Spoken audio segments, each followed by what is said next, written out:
ایک اور درخواست، ایک اور باتیں کچھ عرض کرنے کے سلسلے میں ہم کو حکم دیا گیا تھا، وہ تھا کہ خطابت کے سلسلے میں کچھ بنیادی باتیں، تو چند باتیں ہم آپ سے عرض کرتے ہیں اس سلسلے میں۔ ایک تو چیز یہ ہے کہ خطابت جو ہے وہ مخاطب کے بدلنے سے بالکل بدل جاتی ہے، موقع کے اور مخاطب کے بدلنے سے وہ بالکل بدلتی۔ میں اس کو ایک مثال دیتا ہوں۔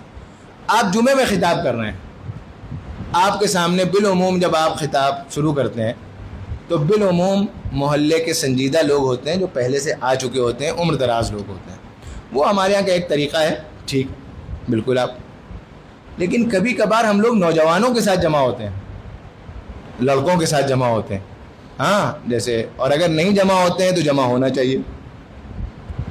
ابھی مولانا امین الحق صاحب کی اس میں بھی تھا، اور یہ اس موضوع سے متعلق بات بھی ہے کہ ہمارے خطاب عام طور پر جو ہم خطاب کرتے ہیں اس میں بزرگ ہوتے ہیں، 40-50 سال کی عمر کے لوگ، بلکہ علماء کا ایک بڑا مسئلہ یہ ہے کہ وہ فارغ ہو کر کے بھی جب نوجوانی میں گھر پہنچتے ہیں تو ان کے نوجوانوں سے تعلقات کم ہوتے ہیں، مسجد کے بزرگوں سے اور ادھیڑ عمر کے لوگوں سے زیادہ ہوتے ہیں، وہ ان سے زیادہ مانوس ہو رہے ہوتے ہیں۔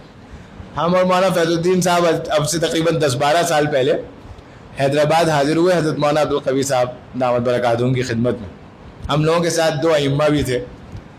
مولانا نے ان دونوں ائمہ سے پوچھا آپ کی اپنے علاقے کے نوجوانوں سے کتنوں سے دوستی ہے؟ وہ ہمارے یہاں کا عمومی مزاج، فوراً صفائی دینے لگے، نہیں کوئی دوستی ہوتی نہیں۔ ارے مولانا نے کہا ہم اس دوستی کو نہیں کہہ رہے ہیں کہ وہ آپ نکڑ پہ کھڑے رہیں اور ٹھٹھے لگائیں اور چائے پئیں، ہم یہ کہہ رہے ہیں کتنے نوجوان ایسے ہیں جو بے تکلفی سے آپ سے ملتے ہوں۔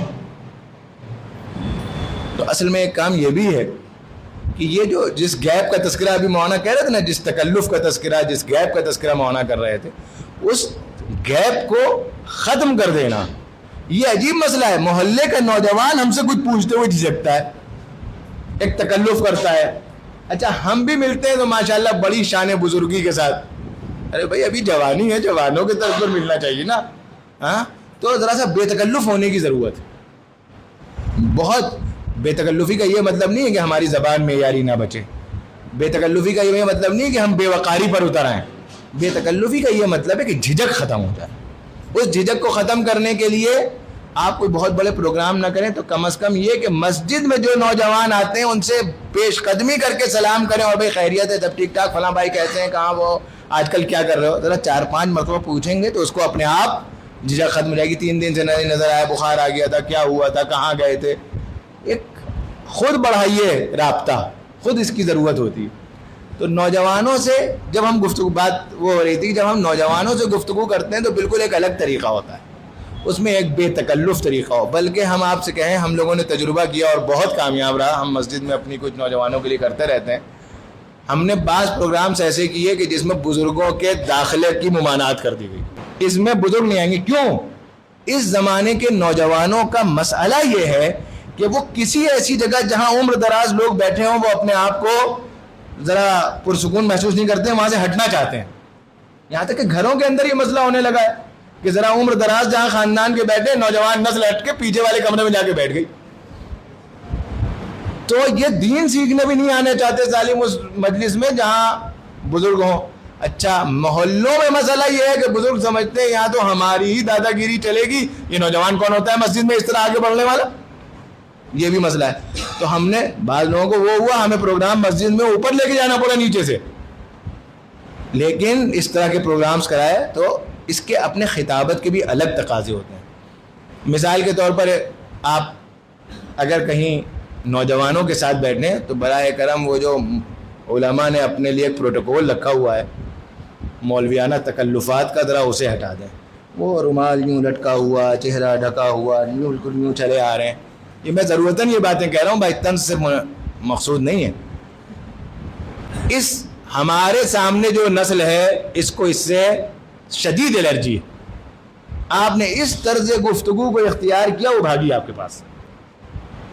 آپ کو ایک بے تکلف طرز گفتگو اختیار کرنا ہے۔ جیسے آپ نے دیکھا ہوگا نا، بعض حضرات کرتے ہیں، کسی بری نیت سے نہیں کرتے ہیں، لیکن میں آپ سے عرض کر رہا ہوں، آپ نوجوانوں کے سامنے بیٹھے، آپ نے شروع میں لمبا خطبہ مسنونہ تلاوت کر کے پڑھنا شروع کیا 5 منٹ کے لیے، آج کل کے نوجوانوں کو اس سے الرجی. نوجوانوں سے جب گفتگو ہو کھڑے ہو کر کے گفتگو کرنی چاہیے, کبھی بیٹھ کر گفتگو نہیں کرنی چاہیے. کیوں؟ ان بچوں کو عادت نہیں ہے بیٹھ کر کے سننا, اس لیے کہ کالجوں اور اسکولوں میں کرسی ہوتی نہیں ہے استاد کی جگہ پر. ان کو عادت ہے جو لیکچر دے گا وہ کھڑے ہو کر کے گفتگو کرے گا. اور ہمارے یہاں سب سے مہنگے قسم کا وہ ماشاءاللہ اسٹیج تو بڑے مہنگے ہونے لگے ہیں نا, سب سے مہنگے قسم کا جو ٹینٹ والے کے پاس وہ ہوگا صوفہ, وہ آئے گا جس میں حضرت مقرر بیٹھے تو 2-3 مرتبہ ذرا سا. ہاں, تو یہ سب چیزیں جو ہیں میرے بھائی ان تکلفات کو ذرا سا اپنے سے دور کرنا ہے. جب ہم نوجوانوں سے گفتگو کر رہے ہوں بالکل فطری ماحول میں جیسے انسان گفتگو کرتا ہے اس طرح گفتگو کرنی ہے. بیجا جو ہم لوگوں نے تکلفات پالے ہوئے ہیں یا جو روش اختیار کی ہوئی ہے اس کو ذرا کچھ دیر کے لیے چھوڑ دینا چاہیے جب ہمارا نوجوانوں سے رابطہ ہو.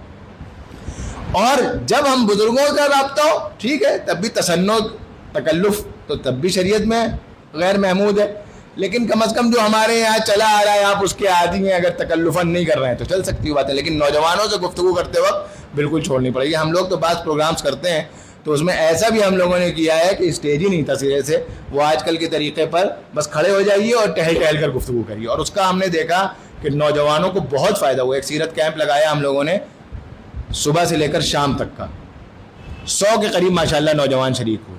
لیکن ان کی دلچسپی اسی لیے اس میں قائم رہی, نمبر 1 بات 20 سال سے عمر کا کوئی آدمی نہیں تھا. نمبر 2 بات یہ ہے کہ مقرر جو تھا وہ بیٹھا نہیں تھا, وہ کھڑے ہو کر اس طرح گفتگو کر رہا تھا جس طریقے سے وہ مانوس ہے. زبان کا تو مسئلہ ہے ہی, اب طرز القاء کا بھی مسئلہ ہے کہ وہ کس طرح کا ہوگا کہ جس سے لوگ مانوس ہوں گے. صرف زبان کا مسئلہ نہیں بچا ہے, ہمارا یہ طرز جو ہے یہ ان لوگوں کے لیے نامانوس بن چکا ہے. بات اتنا گیپ اتنا زیادہ ہو چکا ہے, اس طرز القاء کو بھی بدلنے کی ضرورت ہے جب خطابت ہو رہی ہو نوجوانوں کے لیے. اب ایک مسئلہ ہے اور وہ یہ تو میں نے بہت ضروری سمجھ کے, اچھا اس طرح کی نشستیں ہر جگہ کی ضرورت ہے. ہم لوگ بہت کہتے ہیں نوجوان بہک رہے ہیں, ادھر جا رہے ہیں ادھر جا رہے ہیں. میدان کس نے چھوڑا ہے؟ میدان چھوڑا کس نے؟ علماء کے طبقے میں بڑی شکایت ہے کہ مسجد میں اہل تبلیغ کا قبضہ ہے, وہ ہمیں بات نہیں کرنے دیتے. نوجوانوں پر فلاں اور فلاں اسکالر کا قبضہ ہے, وہ ہماری نہیں سنتے. سب کا نتیجہ معلوم کیا ہے؟ اہل تبلیغ سے کیوں مسجد, کیا انہوں نے کوئی مقدمہ تو لڑا نہیں تھا مسجد پہ قبضے کے لیے؟ بھائی ان کے اندر تڑپ تھی, وہ آتے ہیں سامنے, وہ گفتگو کرتے ہیں. ہم سے کوئی درخواست کرے, ہم 2-3 مرتبہ کہلوائیں گے تب جا کر کے ممبر پر بیٹھیں گے. تو بتائیے مسجد کس کی ہوگی؟ سیدھی سی بات ہے, سمجھ میں آنے والی بات ہے نا. اچھا اسی طرح کیا ہے, نوجوان کو ہم سے ملنا مشکل ہے, ایک تکلف ہے, ایک جھیپ ہے, ایک جھجک ہے, اور وہ موبائل میں ہر ایک کو ہر مسئلے پہ سن سکتا ہے. اگر ماضی میں کچھ ہم نے یا ہمارے بڑوں نے کچھ گیپ بننا ہوا بھی تھا, اب چلنے والی بات نہیں ہے. اب آپ سے جھیپ کرتا ہے, آپ سے جھجکتا ہے, آپ سے بے تکلفی محسوس نہیں کرتا, تو وہ نہ جانے کہاں پہنچے گا. اس نے گوگل پر سرچ کیا, جو پہلا لنک آیا اس کا مفتی اعظم وہی ہے. اس لیے آپ اس زمانے کے نوجوانوں کو بغیر رابطے کے چھوڑ نہیں سکتے. یہ بہت ضروری بات ہے. دوسری چیز, جمعے کے خطاب ہوں یا کیسی بھی خطاب ہوں, ہمارے یہاں 10-12 موضوعات 15 موضوعات ہیں, انہی پر گفتگو چلتی رہتی ہے. ٹھیک ہے نا. محرم آیا, عظمت صحابہ پر تقریر ہو گئی. ربیع الاول آیا, سیرت کے تقاضوں پر تقریر ہو گئی. رمضان آ گیا, رمضان کی تقریر ہو گئی. شعبان آ گیا تو شب برات پر تقریر کر دی. ٹھیک ہے. اور پھر ذی الحجہ آیا تو ہم نے عید الاضحیٰ پر حضرت ابراہیم کی قربانی پر تقریر کر دی. بقیہ دنوں کے لیے ہم نے بر الوالدین, نماز کی پابندی, آخرت کی فکر, یہ سب ضروری موضوعات ہیں. حاشا وکلا ان کی کوئی وہ مقصود نہیں ہے ان کی اہمیت میں کمی. لیکن آپ یہ بتائیے کہ جس محلے کے ہر گھر میں پھر اسی بات پر آ رہا ہوں, جس محلے کے ہر گھر میں سیونگ بینک کا اکاؤنٹ کھلا ہوا ہو, وہاں سود پر تقریر نہ کرنا اور 15 شعبان کے فضائل بیان کرنا. جس محلے میں ہر گھر میں بچہ ہو سکتا ہے جوا کھیل رہا ہو, وہ جو ہم نے آپ سے کہا نا موبائل والے جوئے جو ہیں, نوجوانوں کی بڑی تعداد, آدھی سے زیادہ تعداد کھیل رہی ہے. اور ہم سچ آپ سے کہہ رہے ہیں, ہم کو آپ کو نہیں معلوم ہے اور کھیل رہی ہے. اس میں جوئے کی حقیقت سمجھانے پر کبھی گفتگو نہ کرنا. لوگوں نے بتایا کہ اتنے کروڑ روپے کا سٹہ کھیلا گیا, اور جمعے کے دن 15 شعبان کے فضائل بیان ہو رہے تھے، خود ہماری اپنی کانوں سے سنی ہوئی بات ہے۔ جہاں کروڑوں روپے کا سٹا کھیلا گیا ہو وہاں کیا موضوع ہونا چاہیے اس کے بعد آنے والے جمعے پر؟ تو ایک چیز یہ ہے مولانا کہ موضوع کس چیز کی ضرورت ہے اس کو سب سے زیادہ دیکھنا ہے۔ دوسری چیز یہ ہے کہ اس موضوع پر تیاری کیسے کرنی ہے۔ نوجوان علماء نے بعض مقررین کی بہت بڑی کامیابی سے یا بہت مقبولیت سے ایک طریقہ یہ نکالا ہے، فلاں صاحب کی تقریر سن کر کے ہم ان کی نقل کریں گے۔ میرے بھائیوں، اس میں 2 مسائل ہیں۔ ایک مسئلہ تو یہ ہے کہ یہ جو زیادہ معروف لوگوں میں چند ہی لوگ ہیں جو معتبر مواد تک محدود رہتے ہیں۔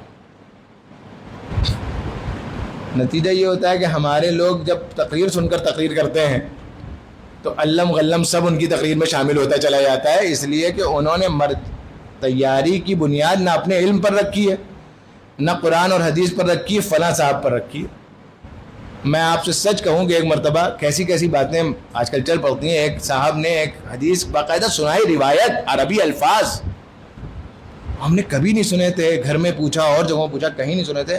ہم انٹرنیٹ پر جتنے سرچ کرنے کے آپشنز تھے سب طرح سرچ کر لیے، وہ عبارت نہ کسی موضوعات شریف میں تھی نہ بخاری شریف میں تھی، بیچ کی کسی کتاب میں نہیں تھی۔ یقین جانیے ہم نے بہت ڈھونڈا، ہر جگہ ڈھونڈ ڈالا، اور وہ عبارت پڑھ رہے تھے وہ عبارت اس سے ملتی جلتی عبارت، اس معنی کی عبارت کہیں کسی صحیح اور موضوع حدیث میں نہیں تھی۔ اور وہ صاحب ایسے ہیں جن کی تقریریں سن کر لوگ سینکڑوں ہزاروں لوگ تیاری کرتے ہیں باقاعدہ۔ تو ایک یہ چیز، جب تک کہ ہمیں کسی خطیب کے بارے میں یہ اطمینان نہ ہو، اور اس بات کو سن لیجئے کہ وہ محتاط آدمی ہے، اور تب بھی ہم اس کی بات کو ایک مرتبہ چیک ضرور کر لیں۔ آپ کس لیے عالم بنے ہیں پھر؟ تو اس لیے یہ تیاری کہ فلاں صاحب کے خطبات پڑھے ہوئے یا سنے ہوئے یا دیکھے ہوئے سے تیاری ہو رہی ہے، یہ تیاری بہت غلط ہے۔ آپ کو اللہ تعالیٰ نے علم دیا ہے، قرآن مجید سے آپ استفادہ کر سکتے ہیں، حدیث کے ذخیرے آپ نے پڑھے ہیں، ایسے منتخب حدیث کے مجموعے موجود ہیں جن سے آپ بہت آسانی سے استفادہ کر سکتے ہیں۔ آپ کیوں کسی کی بیان کی ہوئی تقریر سے استفادہ کر کے کلی اعتماد اس پر کر رہے ہیں؟ تو ایک تو یہ بھی نہیں، ایک تو یہ کہ موضوع کا انتخاب جس چیز کی محلے میں ضرورت ہے، جہاں ہم تقریر کر رہے ہیں وہاں ضرورت ہے، اس کا ہونا چاہیے۔ اور دوسرا یہ کہ جس تیاری کرنے کے سلسلے میں باقاعدہ ہونا چاہیے۔ ایک چیز ہے طرز القاء، مولانا ابھی فرما رہے تھے کہ وہ لچھے دار تقریروں کا زمانہ گیا۔ سچی بات یہ ہے کہ وہ ایک زمانہ تھا، وہ خلافت تحریک نے ہمارے یہاں خطابت کا ایک طرز پیدا کیا تھا، اور وہ چلتا رہا، دہائیوں چلا، چونکہ وہ مقبول ہو چکا تھا اس لیے وہ مقبول رہا۔ اور ہو سکتا ہے کہ ابھی بھی لوگ داد بہت دیتے ہیں بھائی کیا تقریر کی، لیکن ایسی تقریروں سے کیا فرق پڑا ہے یہ اصل مسئلہ ہے۔ اگر مقصود یہ ہے کہ لوگ تالیاں بجا دیں، واہ واہ کر دیں، تو پھر کیا عرض کرنا۔ لیکن اگر مقصود یہ ہے کہ کچھ تبدیلی پیدا ہو جائے تو پھر بھائی سمجھنا ہے، سمجھانا ہے، سنجیدگی سے بولنا ہے، چیخنا چلانا بہت زیادہ نہیں ہے، اسٹیج نہیں توڑنا ہے، کچھ نہیں کرنا ہے، بہت ہی مناسب الفاظ میں بہت مناسب طریقے سے اس پر گفتگو کرنی ہے۔ یہ چند باتیں تھیں اس موضوع سے متعلق جو ہم نے اس وقت مناسب سمجھی کہ عرض کر دی جائیں۔ اللہ سبحانہ تعالیٰ مجھ کو بھی توفیق عطا فرمائے، آپ کو بھی توفیق عطا فرمائے۔ وآخر دعوانا ان الحمد للہ رب العالمین۔